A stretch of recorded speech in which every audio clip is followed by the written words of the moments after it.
Assalamualaikum warahmatullahi wabarakatuh. Selamat pagi, salam sehat untuk kita semua. Anak-anakku semuanya, pernah nggak kalian mengalami namanya kesulitan dalam belajar? Misalkan ketika kalian membaca materi kok nggak bisa masuk, kok susah banget dipelajarinya. Pernah nggak mengalami seperti itu? Nah, kalau kalian pernah mengalami seperti itu, Bapak ada sedikit pengenalan tentang materi tentang gaya belajar di rumah ya. Nah, gaya belajar ini biasanya mempengaruhi kepada kita ketika saat belajar. Setiap orang memiliki gaya berbeda-beda gaya belajarnya. Ada orang yang memiliki gaya belajar yaitu melalui pendengaran, penglihatan maupun gerak. Nah, Bapak akan memperkenalkan gaya belajar tersebut. Gaya belajar yang pertama yaitu pendengaran atau bisa disebut gaya belajar auditori.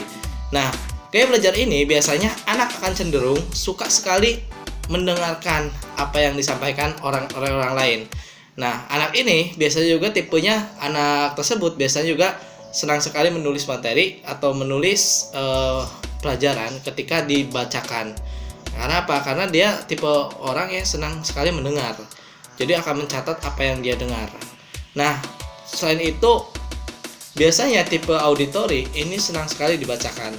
Nah, kalau kamu memiliki tipe belajar yang seperti ini, tipe gaya belajar yang senang mendengarkan, ketika belajar di rumah, mintalah bantuan orang lain, orang tua, saudara, ataupun teman, atau siapapun itu yang ada di lingkungan kamu, minta untuk dibantu dibacakan. Nah, biasanya itu akan lebih mudah dipahami. Yang kedua, gaya belajar visual. Ya, gaya belajar visual ini adalah kemampuan belajar yang mengandalkan mata. Ya, kadang-kadang kita senang nih melihat misalkan ada video tutorial cara menendang bola. Nah, itu kita lebih mudah hafal ketimbang mempelajari di buku. Nah, itu biasanya tipe gaya belajar visual. Jadi melihat bentuk, simbol, gambar ataupun hal yang lainnya yang bisa dilihat secara mata. Kemudian biasanya tipe belajar visual sendiri ini senang sekali membaca sendiri. Dia melihat bentuk-bentuk tulisan itu suka. Dia lebih nyaman membaca sendiri ketimbang mendengarkan materi yang dibacakan oleh orang lain.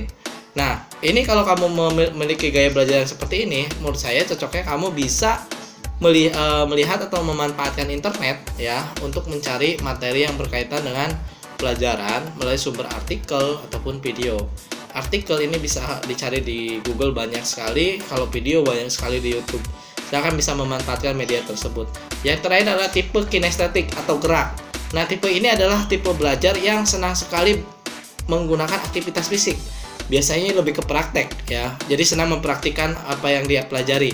Kemudian juga biasanya berjalan ketika menghafalkan, senang sekali sambil berjalan. Biasanya seperti itu.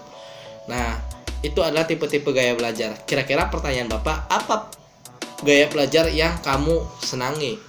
Silahkan bisa kalian lakukan. Kalau kalian punya gaya belajar yang kamu sukai, coba bisa komentar ya. Terima kasih atas responnya. Terima kasih. Assalamualaikum warahmatullahi wabarakatuh.